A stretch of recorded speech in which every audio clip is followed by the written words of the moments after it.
आजचा आपला पॉडकास्टचा विषय आहे हिंदी आणि मराठीमध्ये मुलांचा होणारा गोंधळ. ह्या विषयावर बोलण्यासाठी आपल्याबरोबर आलेल्या आहेत फादर ॲग्नलच्या मॅडम. त्यांचं नाव आहे श्रीमती संजना शिंदे. गेली 37 वर्ष त्या हिंदी भाषा शिकवत आहेत. इंग्रजी माध्यम, मराठी माध्यम या दोघांनाही त्यांनी हिंदी भाषा शिकवलेली आहे. माझी स्वतःची हिंदी भाषेची ओळख मॅडमनी करून दिलेली आहे आणि माझ्या हिंदीच्या बोलण्यावरून मला सर्वांनी हेच म्हटलं आहे की तू मराठी वाटतच नाहीस, तू दिल्लीकडचीच वाटते. तर इतकं स्पष्ट आणि शुद्ध हिंदी मॅडमनी सर्वांना शिकवलेलं आहे. म्हणूनच ह्या विषयावर बोलण्याकरता आज त्यांना इथे आपण आमंत्रित केलेलं आहे. नमस्कार मॅडम. मी तुम्हाला पहिला प्रश्न असा विचारेल की साधारण वयाच्या कितव्या वर्षी मुलांना, म्हणजे आता ज्यांची मातृभाषा मराठी किंवा हिंदी आहे, हिंदी तर घरी बोलली जाईल, पण ज्यांना मातृभाषा हिंदी नाही आहे त्यांनी हिंदी कुठल्या वयात शिकलेली उत्तम? तसं पाहिलं तर जे 5 वर्षापर्यंत मुलं चांगलं ग्रास्प करू शकतात कोणतीही भाषा असो. त्या वेळामध्ये 2 भाषा त्यांना म्हणजे त्याची ओळख व्हायला हरकत नाही आहे. अच्छा. भाषा शिकणं म्हणजे फक्त हे नाही की लगेचच आपण व्याकरण शिकलंय किंवा लगेचच आपण नियम घेतले. फक्त त्यांना भाषेची ओळख या रूपात पाहिलं तर पहिलीपासून हिंदी असायला हरकत नाही. मग त्या पहिलीच्या मुलांना फक्त बोलीमध्ये हिंदी असावी की लिहिण्यात सुद्धा त्यांना हिंदी? लिहिण्यामध्ये असावी, पण अगदी काही शब्द, पण शब्दांची ओळख कोणत्या पद्धतीनं जास्तीत जास्त त्यांना देता येईल हे पाहिलं पाहिजे. जसं की रंगांची ओळख झाली पाहिजे. जसं मराठीमध्ये अ आई शिकवलं जातं आणि त्याच्यासोबत एक जे चित्र असतं आणि त्याचं नाव असतं, त्या पद्धतीने हिंदीमध्ये पण व्हायला पाहिजे. म्हणजे वर्णमालेची ओळख ही पहिली दुसरीमध्ये पूर्ण पहिली आणि दुसरी वर्णमालेची ओळख मध्येच जाईल आणि मग त्यानंतर हळूहळू मग वाक्य वगैरे यायला लागतील, म्हणजे 3री-4थी पासून अशा पद्धतीनं पुढे जायला पाहिजे. मग हिंदी भाषा शिकताना आधी बोलणं महत्वाचं, लेखन महत्वाचं की ऐकणं महत्वाचं? ऐकणं महत्वाचं. परंतु पहा, जर का मराठी मुलं असतील आणि मातृभाषा मराठी आहे त्यांची आणि त्यांना हिंदी शिकवायचं आहे, तर ते मराठी खूप ऐकतात पहिल्यापासून, म्हणजे जन्मल्यापासून घरामध्ये मराठी ऐकतात. बाहेर वातावरणामध्ये मराठी घरांमध्ये जास्त TV प्रोग्राम पण मराठीच ऐकले जातात, त्यामुळे ते मराठी बरंच ऐकलेलं असतं. तसं हिंदी कमी ऐकलं जातं किंवा ऐकलं जाणं म्हणजे नुसतं अभ्यासाच्या दृष्टीनं नाही ऐकलं जातं, असं कितीतरी काही कानावर येतं आणि जातं. तर त्या दृष्टीनं पाहिलं तर भाषा म्हणजे एक अभ्यासाची भाषा म्हणून शिकवायचं झालं तर ऐकण्याला महत्त्व आहेच. त्याच्याशिवाय नजरेच्या ओळख व्हायला पाहिजे. अच्छा. की जसं मी म्हटलं की पहिल्यांदा वर्णमाला सुरू केली तर मग अचं चित्र, मग त्याचा शब्द, तो जर त्याच्या नजरेत आला आणि कानावर आला तर जास्त फायदा होतो. पण हेच मोठ्या वर्गांसाठी मी नाही म्हणणार. मोठ्या वर्गांसाठी जास्त ऐकलं पाहिजे आणि जास्त वाचलं पाहिजे. मग जेव्हा लहान मुलं हिंदी आणि म्हणजे मराठी आणि हिंदी ही दोन्ही भाषा एकत्र शिकत असतात किंवा इंग्रजी आणि हिंदी ही दोन्ही भाषा एकत्र शिकत असतात, तर त्यावेळेस त्यांचा मेंदू नक्की कसा कार्यक्रम करत असतो की कुठली भाषा? मुलांच्या समोर जे काही आहे ते फक्त आत्मसात करणं हा त्यांच्या मेंदूचा एक उद्देश असतो किंवा त्या मेंदूचं कार्य असतं. काहीही तुम्ही कुठलाही वाईट शब्द मुलांसमोर वापरला तरी ती मुलं पटकन तो हे करतात, आत्मसात करतात. आणि मुलांची ही सवय असते की आत्मसात केलं की लगेच त्याचा वापर पण करतात. पण तो कुठं वापर करायचा हे त्यांना माहित नसतं. मी म्हटलं वाईट शब्द कोणता तरी वापरला तरी ते वाईट शब्द पटकन वापरून टाकतात. त्यांना माहिती नसते की कोणासमोर वापरतोय, का वापरतोय, काही नसतं. तसं ती मुलं कुठलीही भाषा ही पटकन शिकतात, फक्त त्याच्यासाठी त्यांच्यासमोर चांगलं गेलं पाहिजे, बरोबर, योग्य गेलं पाहिजे की ते योग्य घेतील. आता खूप काही आपण मांडतो त्यातलं थोडंफार घेतात आणि मग ते थोडंफार त्यांच्याजवळ राहतं आणि त्यातला बराच उपयोग ते लगेच करतात. बरोबर. मग आपल्या महाराष्ट्रामध्ये खरं पाहायला गेलं तर शुद्ध हिंदी बोलणारे कमीच लोक आहेत. बंबई या हिंदीचा प्रकार खूप जास्त. मग ह्याच्यामुळे मुलांवर त्याचा कितपत परिणाम होतो? त्याचा परिणाम मुलांवर होतो, परंतु जेव्हा टेक्स्टबुक एक यायला लागतं, की जसं मी म्हटलं की पहिलीपासून हिंदी सुरू केलं तर चालेल, पण त्यांना असं टेक्स्टबुक नसतं की पाठ्यपुस्तक मंडळाचं, असे भरपूर टेक्स्टबुक मार्केटमध्ये मिळतात. हम्म. पाठ्यपुस्तक मंडळाचं टेक्स्टबुक हे 5वी पासून येतं, हम्म. हिंदीसाठीचं मी सांगते. तर त्यावेळी एक ठराविक पोर्शन, त्या पाठ्यपुस्तकात ठराविक शब्द आले पाहिजेत, त्या दृष्टीनं पाठ, त्या दृष्टीनं कविता असं टाकलं जातं. हम्म. आणि मग ते आपोआपच हे करतात. परंतु इकडं तसं नसतं. तर त्यावेळी सुद्धा शिक्षकांनी, जे कोणी असतील, त्यांनी ठराविक पोर्शन आखून घेतला पाहिजे आणि त्यानुसार त्यांच्यासमोर नवीन नवीन शब्द गेले पाहिजे. बरोबर. पण आता पाठ्यपुस्तकात समजा मुझे असेल, पण घरी हे बोलताना किंवा मित्रांबरोबर बोलताना मेरगो तेरगो असं सगळं हे बोलतात. हिंदी म्हणजे मेरे को तेरे को ह्या, आणि हे वैशिष्ट्य आहे की मेरे को तेरे को हा हिंदी शब्द नाहीच नाहीच आहे. आहे. हो. फक्त तो बंबई या हिंदीमध्येच आलेला आहे हां. आणि मग ते बोललं जातं. पण जेव्हा आमच्यासारखे शिक्षक त्यांना सांगतात की हे असं असं, असतं, हां. हे चुकीचं आहे, हम्म. तेव्हा ती मुलं चांगलं लक्षात ठेवतात. फक्त कधी लिहिताना गडबड होते तरीही, हां. पण बोलताना मग होत नाही, असं होतं. तर ते म्हणजेच की त्यांच्या चुका दाखवल्या पाहिजे, दाखवायला पाहिजेत, हां. परंतु कसं एकदम सौम्यतेनं, चुकल्यास असं नाही दाखव. असं दाखवायला नाही पाहिजे. समजा एखादं वाक्य तो बोलला, वाक्य बोलल्यानंतर त्यानं चूक केली, पण वाक्य बोलताना तो 4-5 शब्द बोलला होता, 4-5 शब्दांचं तर वाक्य असेल, हो. त्यातला एक शब्द तो चुकला होता. समजा मीच समोर असेल आणि मी पटकन म्हणलं ते चुकीचं केलंस, की तो मुलगा त्याचं खच्चीकरण होतं थोडंसं. मग त्याला वाटतं अरे आपण चुकलो. तर मी जर असं म्हटलं की अरे वा तू वाक्य बोललास पूर्ण आणि 4 शब्द त्यात बरोबर बोललास, त्याला उत्साह आला होता. मग सांगितलं अरे 4 शब्द छान बोललास पण एक शब्द तुझा चुकला बघ. मग त्याला वाटतं अरे एवढं सुद्धा चुकलं नाही, मग मी सुधारू शकतो. मग म्हणजे त्याचा कॉन्फिडन्स, आत्मविश्वास वाढतो. तर पालक असोत किंवा शिक्षक असोत, चूक ही दाखवलीच पाहिजे. कारण चूक दाखवल्याशिवाय चूक मुलं मान्य करत नाही किंवा दुरुस्ती होत नाही आणि चुकलंय त्यांना समजतच नाही ना. त्यांचं जितकं ज्ञान आहे तितकं ते वापरतात. पण जी चूक आहे ती दाखवली तर सुधारतात, परंतु पहिल्या वाक्यात चूक नाही दाखवायची. पहिल्यांदा त्यांना सुधारायला, त्यांना प्रोत्साहित करण्यासाठी तो काय बरोबर आहे हे सांगायचं आणि मग तो चुकलाय ते घातल्यानंतर मग त्याला वाटतं की अरे एवढं सगळं बरोबर आहे माझं, एवढं सगळं चुकलं, पुढच्या वेळेला मी तो करेन. हा बदल करत गेला तर नक्की बदल होईल मुलांच्या. आता मराठी आणि हिंदी ह्याच्यामध्ये बरेच शब्द असे आहेत की जे समान आहेत. म्हणजे कदाचित ते बोलताना वेगळे बोलले जातात, पण लिहिताना सारखे लिहिले जातात, किंवा ते बोलताना सारखे लिहिले जातात पण लिहिताना वेगळे लिहिले जातात. मग हे जे मुलांचं कन्फ्युजन आहे हे कसं काय दूर करू शकतो आपण? त्याच्यासाठी वाचन हेच जास्त महत्त्वाचं आहे. अच्छा. एक सगळ्यात पहिली गोष्ट अशी होते की मुलं हिंदी मराठी मिक्स करतात. हिंदी मराठी मिक्स ते याच्यामुळे होते की मला एक वाक्य म्हणायचं आहे. तर समजा मला माहिती झालं की तुम्ही बसला आहात समोर, तुम्हाला मराठी येत नाही, हिंदी येत नाही, मला इंग्लिश येत नाही. पण तुम्हाला इंग्लिश येतं, आणखीन तमिळ येतं, वगैरे वगैरे. पण तुमच्या आणि माझ्यामध्ये कुठलीच भाषा सारखी नाहीये. मला तुम्हाला बोलायचं आहे की मला भूक लागली आहे, त्यावेळी मी माझ्या म्हणजे कोणतंही मुलं असो, कोणतीही व्यक्ती असो, आपली भावना समोरच्याला कशी पोहोचेल हे पाहतं. मग त्यावेळी मला माहिती आहे की तुमचं माझं भाषेचं जमत नाहीये, मग मी खुनवा-खुनवीला सुरुवात करते. पण जेव्हा एखाद्या मुलाला एखादं वाक्य मराठी बोलायचं आहे आणि त्यात तो हिंदी मुलगा आहे, तर तो काय करतो, मराठी वाक्य बोलायचा प्रयत्न करतो, पण जितका तो अडतोय तिथं त्याच्या ज्या शब्दकोशातला हिंदी शब्द टाकून वाक्य पूर्ण करतो. कारण त्याला काय करायचं, वाक्य पूर्ण करायचंय. मी काय, माझी काय भावना आहे तुमच्यापर्यंत पोहोचवायची.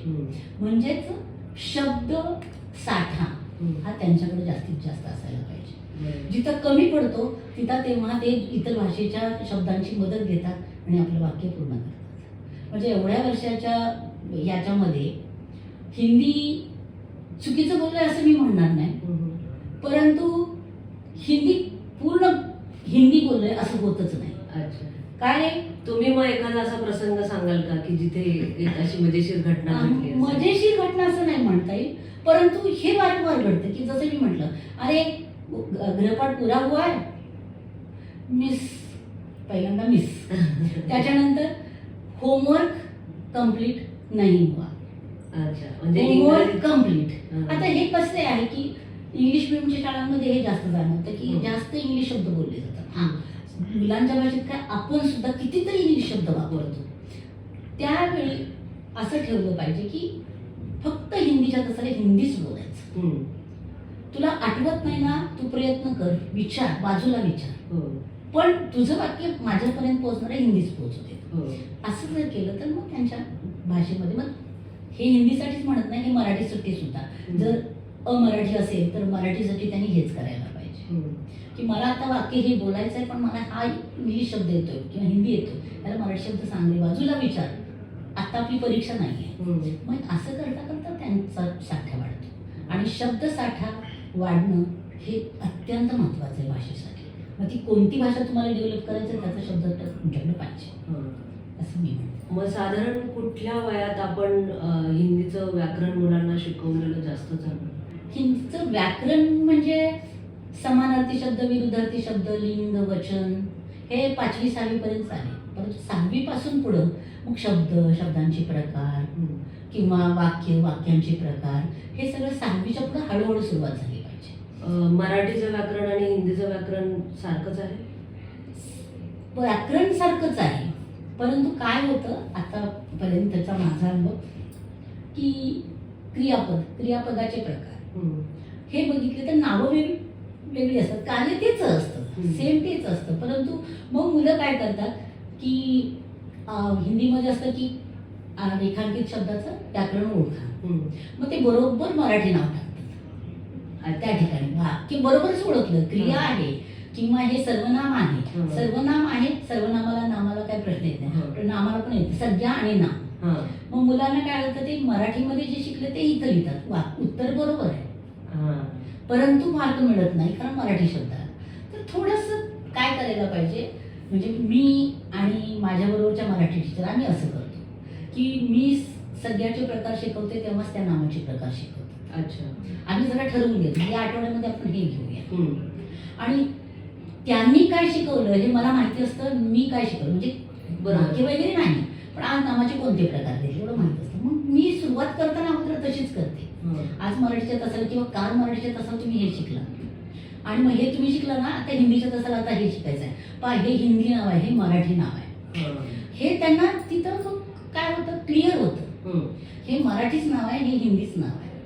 आणि मग ती चूक म्हणजे बऱ्याच प्रमाणामध्ये कमी व्हायला लागली. बरोबर, की आम्हाला समजायला लागलं की असं होतंय. आणि मग त्यांनी कधीतरी शिकवलं असलं की ते त्यांचं रट्टा मारून पक्क झालेलं असतं आणि त्याच्याबरोबर हिंदीचं मला चढवायला त्रास व्हायचा. त्यावेळी असं केल्यानंतर मग त्या मुलांनाही लक्षात यायला लागलं की अरे हां हे असं आहे, हे मराठीचं आहे, हे हिंदीचं. त्यातून चुकणार नाही तसं नाही, खूप कमी प्रमाण, खूप कमी. पण म्हणजे हे एक चांगली पद्धत आहे की समांतर मराठी आणि हिंदी मधले समांतर शिक्षण ही एक चांगली पद्धत आहे की मुलांना पण समजलं जाईल, ऍक्च्युअली त्यांना कळेल की काय आहे. आणि मग त्यामध्ये हे पण सांगितलं जातं की बाबा या प्रकारचं हे नाव आहे, पण ह्याचं उदाहरण आणि ह्याचं उदाहरण सेमच आहे, फक्त ते हिंदी भाषेमध्ये आणि ते मराठी भाषेमध्ये.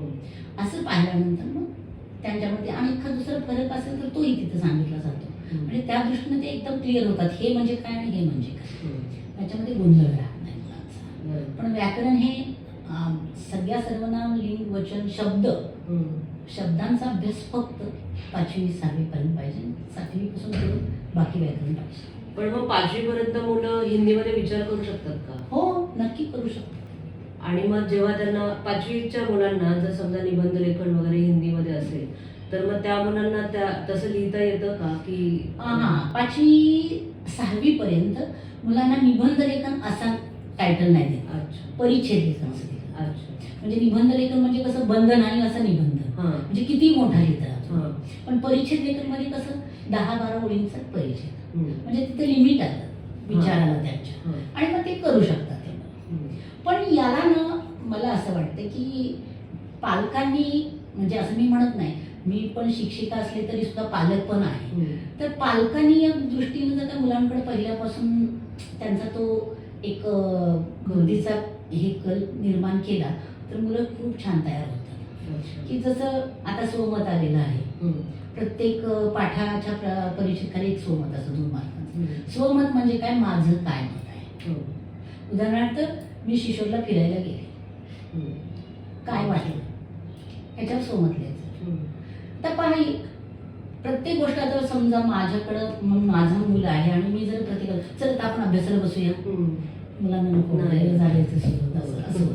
तर जाऊ देत, आज शिशोरला आपण जाऊ. शिशोरला तुम्ही आणि कुठं सेंट्रल वनला गेला, तुम्ही कुठे इन ऑर्बिटला गेला, तिथून तुम्ही आलात तर तुम्ही फक्त एवढंच विचारला, अरे तुला काय वाटलं रे, कसं वाटलं, ते आवडलं का रे तुला? तो म्हणाला नाही. का नाही? त्यात कितीतरी अभ्यास होतो, त्याला स्वतःचं मत मांडण्याचं. हा, हे स्वमत आलं तेव्हा, म्हणजे स्वमत हा प्रश्न आता अलीकडच्याच परीक्षांमध्ये आहे. आधी तसं नव्हता. आधी पाठाखालचा प्रश्न, पाठात उत्तर, ते पाठ करायचं आणि लिहायचं. आता पाठांतर जवळजवळ नाहीच आहे मुलांना. तर त्यावेळी हा खूप फायदा होतो.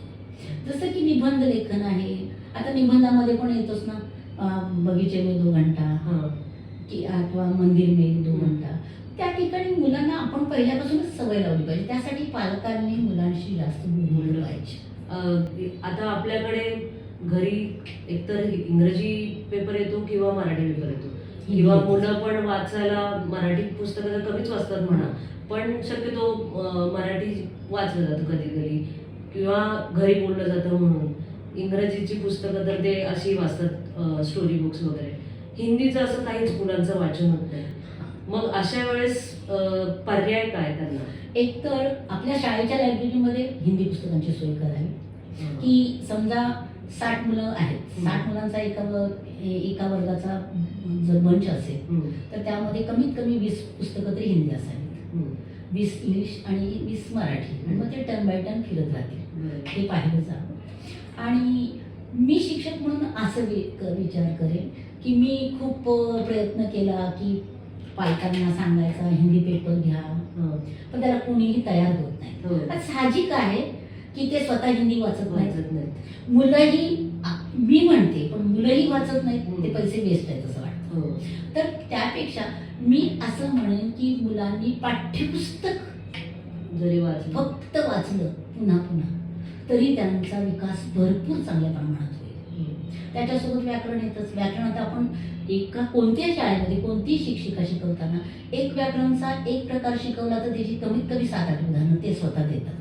तुम्हाला 4 तयाऱ्या करायला होतात, तेवढी 10-12 उदाहरणं भरपूर झालं, पण ते योग्य झालं पाहिजे. मी वाचले आणि काय वाचले ते मला माहिती नाही, मग त्याचा काही उपयोग होत नाही. बरोबर, असं आहे. पण मग ह्याचा निबंध लेखनासाठी किंवा पत्र लेखनासाठी उपयोग होईल का मुलांना? कशाचा? जी पाठ्यपुस्तकं फक्त वाचली जातील नाही, पाठ्यपुस्तकं वापरली जातात त्याचा निबंधासाठी जास्त उपयोग होत नाही. मग तेव्हा जे तुम्ही विचार करता म्हणूनच मी सांगितलं की जेव्हा आपलं मुलं अगदी 3-4 वर्षाचं असल्यापासून त्याला आपण अभ्यास घ्यायचाच नाहीये ना, आपण त्याच्याशी बोलत राहायचं. आणि पहा, कधीतरी बोललेलं असतं ते मुलांना आठवतं, मुलांना बरोबर आठवतं की हा ते आपण असं गेलो होतो, तिथं असं झालं होतं. तर त्याची सांगड कशी घालायची एवढंच मुलांना शिकवायचं. आता समजा आहे की बगीचा में 2 घंटा हिंदीमध्ये आले, हिंदीमध्ये तुम्ही तुमच्या मुलाशी बोललेला आहात त्या विषयावरती भरपूर, बगीचा में 2 घंटा ऐसा है वैसा है, बगीचा का वर्णन हे ते. पण मराठीत आला तर त्याला यायला पाहिजे, मग ते मराठीमध्ये करता. काही शब्द हे होतील परंतु मराठीमध्ये त्याला आरामात येईल. आणि दुसरं की हे निबंध लेखन किंवा हे मुलांना क्रम लक्षात आला पाहिजे की कशा पद्धतीनं कोणत्या क्रमानं जायचं.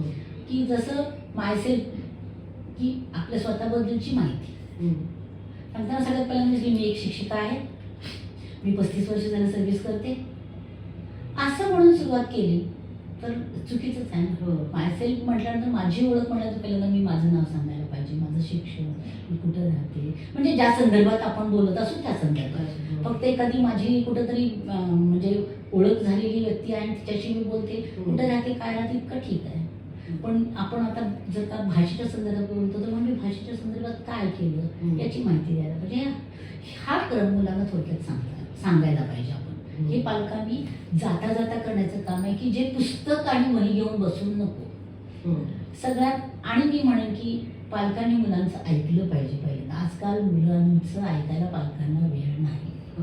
असं मी म्हणत नाही की पालक दुर्लक्ष करतात, ते इतके बिझी झाले, ते इतके त्यात बांधलेले आहेत की जाणून बोलून पण हे होत नाही. अशा वेळी पालक पैसे खूप खर्च करतात की ट्युशनला, शाळेतून सुटला की ट्युशनला जातो, ट्युशनमध्ये जाऊन काय करतो, 25-30 मुलं असतात, पुन्हा तेच एकदा शिकवलं जातं आणि पुन्हा तेच.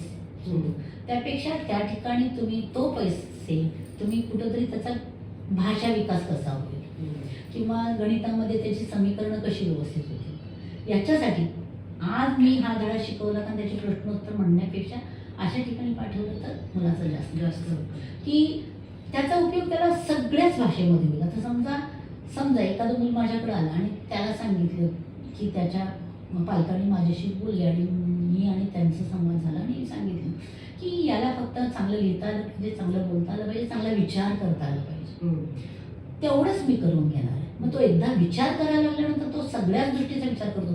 तो न गेलेल्या गोष्टी मी विचार करतो की चंद्रावर पण जाऊन येतो बागेत जाता जाता. ते कसं काय होतं तर त्याला माहिती होतं की अरे बागेत हे दिसलं, चंद्रावर हे दिसे या अंदाजाने तो दिसलं म्हणून सांगून देतो. हा विकास होणं गरजेचं आहे आणि त्याच्यासाठी पालकांनी पण मुलावरती अभ्यासाचा दबाव नाही आणता की चल आपण आज खेळूया, मग शब्दाचे खेळ घ्या, तुला काय कोणते कोणते शब्द माहित आहेत लिहून 5 शब्द, मला नवीन माहीत असलेले शब्द लिहिते, अशा पद्धतीनं त्याचा विकास करायला पाहिजे. पण आता हे झालं वैचारिक दृष्ट्या. आता हेच आपण लेखनिक दृष्ट्या जर बघितलं तर समजा हे आणि हे म्हणजे जिथे अनुस्वार येतो आणि जिथे अनुस्वार येत नाही ह्याचा फरक मुलांनी कसा ओळखायचा? ते काम शिक्षकांनीच करायला पाहिजे. की जसं माझ्या मुलांची हिंदीची वही बघितली तर मी पहिल्या पानावरती जिथं मुलं रजिस्टर ओपन केलं की पहिल्या पानावरती नाव वगैरे लिहितात आणि त्याची पाठच्या बाजूवरती मी लिहिलेलं असतं की नाही, ही, है आणि मग ते फक्त लिहिलेलं असतं आणि फक्त मग त्याच्याबद्दल मुलांना बोललेलं असतं की है म्हणजे फक्त एक वचनामध्ये येतं, बहुवचन आल्यानंतर त्या हायवरती डॉट येतो, अनुस्वार येतो. हे मग त्या मुलांना माहिती होऊन जातं. पण काय आहे तुम्ही म्हणाल की मग पहिल्या पानावर लिहून नुसतंच काय फायदा आहे की तुम्ही लिहिलं पहिल्या दिवशी फळ्यावरती, मुलांनी पहिल्या पानावरती लिहून ठेवलं. मी मुलांना सांगितलं जेव्हा वेळ मिळणार त्याच्याकडे नुसतं बघा. मुलं नुसतं बघत नाहीत, मुलं बघायला लागली की विचार करतात हे कशासाठी लिहिलं मी, हे आणि यात काय फरक आहे. तुला वाटलं, तुला शंका आली तर मग मला विचारायचं. तुला वेळ असेल तेव्हा पहिली की दुसरी की बघ काय वाटतं बघ. आणि मग ती आपोआप त्यांच्या डोळ्यामध्ये ते शब्द बसतात. ही सवय रुजणं गरजेचं. आणि काय आहे की कोणते पण शब्द डोळ्यात बसले पाहिजे. जसं की आता मुलं आता परिचय आलेत आणि त्याच्यावरती प्रश्न आहेत, हिंदी असो मराठी असो इंग्लिश असो. पण पूर्वी तसं नव्हतं. तेव्हा मी मुलांना सांगायची तू फक्त धडा वाचत राहा, 25 वेळा धडा वाचून झाला की सांग मला. म्हणजे आज एकाच दिवशी 25 वेळा नाही, आज वाच, 1-2 दिवसांनी वाच, 4 दिवसांनी वाच, असा 25 वेळा धडा वाचून झाला की मग मला सांग, मग तुला काय येतं बघूया त्याच्यावरती. त्यावेळी काय होतं की मुलं खरंच खूप प्रामाणिक असतात. म्हणजे काही अगदीच बोटावर म्हणजे सगळीकडेच अपवाद असतोच, पण मुलं प्रामाणिक असतात. जर 25 वेळा वाच म्हटले की वाचतात. आणि मग जर टीचर 25 वेळा वाचून झालं आता काय करू, काय नको करूस, आता मला ह्यातले 2 शब्द सांगू असं म्हटलं तर मग त्याला माहिती आहे 25 वेळा मी वाचलोय पण मला 2 शब्दच येत नाहीत. मग दुसऱ्या धड्याला ती चूक करत नाही. दुसऱ्या धड्याला तो 5 वेळा वाचला तरी त्याला त्यातले शब्द माहिती होतात, कारण त्याला माहिती आहे की वाचताना काय करायचं. पण मी जर पहिल्याच वेळेला वाचताना सांगितलंच त्याला 25 वेळा वाचताना तुला ह्या गोष्टी लक्षात ठेवायच्या, अजिबात होत नाही. कारण कोणीतरी सांगितलंय म्हटलं की मुलं करत नाही, पण मला येत नाही म्हटलं की मुलं करतात. आणि मग तो मुलगा बरोबर त्यातले मग शब्द पाहतो. मग एखादा मराठी शब्द इकडं आलेला आहे मराठी सारखाच लिहिणारा, मग तो कसा वाटला तुला, मग तू तोंडानं बहुत म्हणतो, लिहिताना बहुत लिहितो. मग तू वाचताना तू काय वाचलंस की पंछी बहुत थे, मग बहुत वाचलंस, मग इथं का नाही लिहिलेलं असं, मग तो उच्चार, मग ते हळूहळू होतात मुलांचं. त्याच्यासाठीच पाठ्यपुस्तक देताना पापाचीच एकदम छोटे धडे असतात. कारण काय असतं की तेवढं मुलांचं ते क्लिअर व्हायला पाहिजे, हा उद्देश असतो. पण तेवढं वाचलं गेलं पाहिजे. म्हणून पालकांनी काय करावं, कमीत कमी शक्यतो पालक काय करतात, हे प्रश्न सांग त्याचं उत्तर सांग, हा अभ्यास घेतात. त्यापेक्षा पालकांनी म्हणायला पाहिजे हा धडा वाच, त्यातलं तुला समजलं का, काय काय समजलं सांगू मला, सांगू दे ना त्याला मराठीमध्ये. हिंदी पुस्तक वाचले, हिंदी धडा वाचलाय, तो सांगू दे ना मराठी रूपांतर केलं तरी सांगू दे ना, या धड्यात असं होतं असं होतं. वर्णनात्मक असेल तरी सुद्धा इथं गेलो तिथं गेला लेखक तिथं गेला, काय असेल ते. मग त्या पद्धतीने गेल्यानंतर की त्यांचा अभ्यास जास्त चांगला होतो, हम्म. कमी वेळेत होतो आणि दबाव राहत नाही. बरोबर. आणि मग मुलं जास्त खुलतात. हो. आणि ही सवय लहानपणापासून ठेवली तर पुढे पुढे त्याचा फायदा होतो.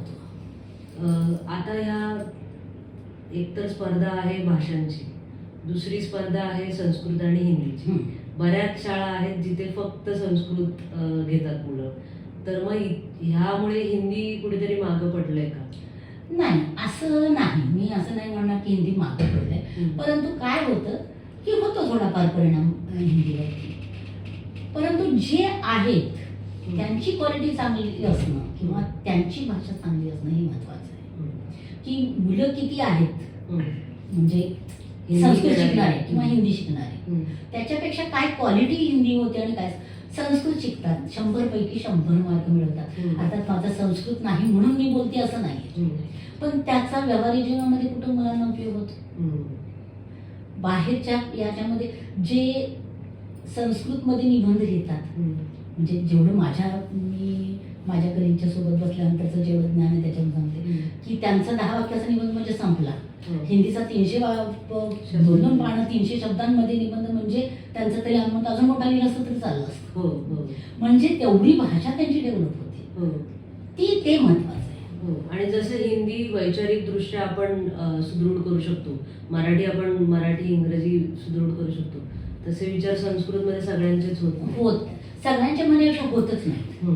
खूप कमी जणांचा म्हणजे अगदी एखाद दुसराच त्याच्यामध्ये पंडित होतो. पण बाकी कसं आहे की आता मार्कांड होतं, नाहीतरी सध्या सगळेच मार्कांपुरतच बघतात. की मुलंही परीक्षा झाली, परीक्षेला येतं मला बस, पेपर दिल्यानंतर पुढच्या मला आता काही नको विचारू, डोक्याला खूप त्रास झालाय माझ्या. अरे पण कशाला त्रास, तुला आत्ताही निबंध माहीत पाहिजे आणि 15 दिवसांनी पण माहीतच पाहिजे ना. त्याच्यावर तुला वेगळं काही करायचंच नाहीये ना. हा एखाद्या शब्दाचाच अर्थ मी विचारला तर ठीक आहे, आता जाऊ दे, नको ना विचारू मला.